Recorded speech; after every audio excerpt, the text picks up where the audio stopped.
Nabi Jirjis bermunajat kepada Allah, "Ya Allah, saya telah merasakan gangguan orang-orang kafir selama 70 tahun dan sudah tidak tersisa lagi kekuatan dan kemampuanku setelah hari ini.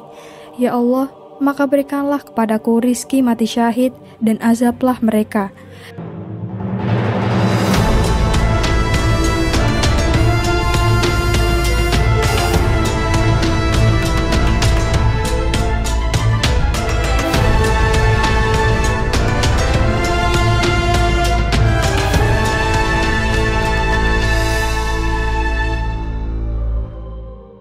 Assalamualaikum warahmatullahi wabarakatuh. Halo Sobat Muslimpedia, semoga Allah selalu menjaga antum semuanya. Dan di video kali ini kita akan membahas tentang Nabi Jirjis 70 kali dibunuh oleh raja yang kejam. Di suatu zaman, terdapat seorang raja penyembah berhala, Raja Darian namanya. Suatu ketika Raja Darian telah membangun istana yang sangat mewah. Di dalamnya ada berhala yang dihiasi berlian dan mutiara. Berhala tersebut diberi wangi-wangian dari parfum. Di depan istana yang mewah itu juga dibuat waduk dari tanah besar yang berisi bara api. Seluruh rakyatnya disuruh masuk ke istana tanpa terkecuali untuk menyembah berhala yang dibuatnya. Apabila ada yang menolak, maka rakyat akan dihukum dengan cara dilemparkan ke dalam waduk yang berisi bara api yang sangat besar. Lalu Allah Subhanahu wa Ta'ala mengutus Nabi Jirjis untuk mengakhiri kejahilan dan mengajak Raja Darian untuk menyembah Allah Subhanahu wa Ta'ala. Nabi Jirjis langsung menghadap sang raja dan berkata kepada raja, "Mengapa engkau menyembah berhala, padahal berhala tidak mendengar, tidak melihat, dan tidak bisa memenuhi kebutuhanmu?" Raja Darian menjawab, "Semenjak aku menyembah berhala, aku bisa memiliki kerajaan dan hartaku bertambah dan berlimpah. Lalu kamu, apa yang telah kamu raih dengan menyembah Tuhanmu? Kamu bahkan tidak mempunyai harta dan kemewahan seperti aku, namun tidak sedikit pun kenikmatan yang kamu dapatkan." Nabi Jirjis kembali berkata, "Sesungguhnya nikmat dunia itu akan hilang ketika meninggal, dan Allah telah memberikanku nikmat akhirat di dalam surga kelak." Lalu terjadi debat yang panjang di antaranya. Akhirnya Raja Darian menjadi marah karena kalah dalam debat tersebut. Kemudian ia menyuruh prajuritnya untuk membunuh Nabi Jirjis. Sang raja lalu menyuruh ajudannya untuk mendidihkan air dalam sebuah panci besar, lalu mengalirkannya ke tubuh Nabi Jirjis. Seketika itu, tubuh Nabi Jirjis langsung meleleh hebat. Tak cukup sampai di situ, raja menyuruh prajuritnya untuk menyisir tubuh Nabi Jirjis dengan sisir yang berasal dari besi hingga tak tersisa sejengkal pun daging dari tubuh Nabi Jirjis, kecuali tulang-tulangnya. Lalu Allah Subhanahu wa Ta'ala menghidupkan kembali Nabi Jirjis dan mengembalikan bentuknya seperti sempurna. Kemudian Nabi Jirjis menyeru kepada raja dengan suara yang lantang, "Hai kafir, katakanlah tiada Tuhan selain Allah." Melihat langsung keajaiban itu, bukannya membuat raja menjadi luluh dan beriman, tapi malah membuat semakin dendam. Ia kembali menyiksa Nabi Jirjis dan raja memerintahkan prajuritnya agar membawakan 6 paku besar, lalu menancapkan 2 paku di kedua tangan Nabi Jirjis dan menancapkan 2 paku di kaki, 1 paku ditancapkan di kepala dan 1 paku lagi ditancapkan pada dada Nabi Jirjis. Tubuh Nabi Jirjis penuh darah dan luka akibat paku-paku yang ditancapkan di tubuhnya, dan beliau pun langsung meninggal dunia. Lalu Allah mengutus malaikat untuk melepaskan paku-paku tersebut dari tubuh Nabi Jirjis. Nabi Jirjis pun hidup kembali dan tubuhnya kembali utuh seperti sedia kala. Bekas luka yang mengalir di tubuh Nabi Jirjis hilang tak bersisa. Nabi Jirjis kembali berkata dengan suara yang lebih lantang, "Hai kafir, katakanlah tiada Tuhan selain Allah." Kedua kalinya raja marah dengan Nabi Jirjis. Ia memerintahkan prajuritnya untuk mendatangkan panci yang besar. Di dalam panci itu terdapat air yang sangat panas. Lalu Nabi Jirjis dilemparkan ke dalam panci tersebut. Seketika itu, beliau meninggal dunia.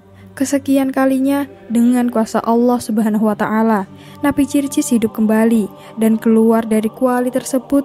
Di tubuhnya tak ada luka bakar sedikit pun. Sang raja menyiksa dan membunuh Nabi Jirjis sampai 70 kali. Namun Allah menghidupkannya kembali dengan kondisi tubuh seperti sedia kala. Ada pula pendapat yang meriwayatkan sampai 100 kali. Sang raja akhirnya menghentikan perbuatannya, lalu berkata kepada Nabi Jirjis, "Saya punya permintaan kepadamu. Jika engkau menuruti permintaanku, maka aku pun akan menuruti permintaanmu." Nabi Jirjis pun bertanya, "Apa permintaanmu itu?" Raja menjawab, "Aku ingin kau bersujud kepada berhala-berhalaku 1 kali saja. Nanti aku akan menuruti semua yang kau inginkan dan aku akan melakukan semua perintahmu, termasuk menyembah Tuhanmu." Nabi Jirjis hanya terdiam dan tidak menjawab sepatah kata pun. Sang raja lalu menganggap bahwa diamnya Nabi Jirjis adalah iya. Lalu sang raja berkata, "Hai Nabi Jirjis, aku telah menyiksamu dengan berbagai macam cara siksaan dan banyak menyakiti tubuhmu. Bermalamlah di rumahku agar engkau dapat beristirahat malam ini." Malamnya, Nabi Jirjis pun pergi ke istana Raja Darian. Beliau lalu beristirahat dan melakukan sholat terus-menerus. Pada malam harinya, Nabi Jirjis membaca kitab Zabur hingga matahari terbit. Saat beliau membaca kitab Zabur, ternyata bacaannya tak sengaja terdengar oleh istri raja dan membuat terpana dalam hatinya. Istri sang raja pun semalaman menangis sejadi-jadinya. Lalu ia datang kepada Nabi Jirjis untuk bertaubat dan memeluk agama Islam. Ia melakukan hal ini diam-diam tanpa sepengetahuan suaminya. Pada keesokan harinya, Nabi Jirjis keluar dari istana raja. Sang raja mengajak Nabi Jirjis ke tempat berhala-berhalanya. Nabi Jirjis hanya diam dan tidak menjawab sepatah kata pun. Raja menjadi jengkel, lalu memasukkan Nabi Jirjis ke rumah seorang perempuan tua di desa yang sama. Di dalam rumah perempuan tua itu ada seorang anak yang buta, tuli, dan bisu. Di rumah itu, Nabi tidak diberi makan dan tidak boleh ada seseorang pun yang memberinya makanan. Saat beliau mulai kelaparan, beliau melihat ada sebatang ranting di dalam rumah itu. Lalu Nabi Jirjis berdoa kepada Sang Pencipta. Lalu dari batang ranting itu tumbuh daun dan berbuah dengan buah yang beraneka macam. Ketika perempuan tua itu melihat kejadian tersebut, ia pun langsung mengucapkan syahadat dan meminta agar mendoakan agar anaknya sembuh. Beliau pun bermunajat kepada Allah agar Allah menyembuhkan anak laki-laki itu. Nabi Jirjis lalu memanggil anak itu, "Wahai anakku." Anak laki-laki itu menjawab, "Labbaik ya Nabiullah." "Segera pergilah kamu ke tempat berhala-berhala itu dan katakan kepada mereka." Jirjis memanggilnya. Anak itu pun bergegas pergi dan masuk ke tempat berhala-berhala itu yang jumlahnya ada 70. Lalu anak itu menyampaikan kepada berhala apa yang dipesankan oleh Nabi Jirjis.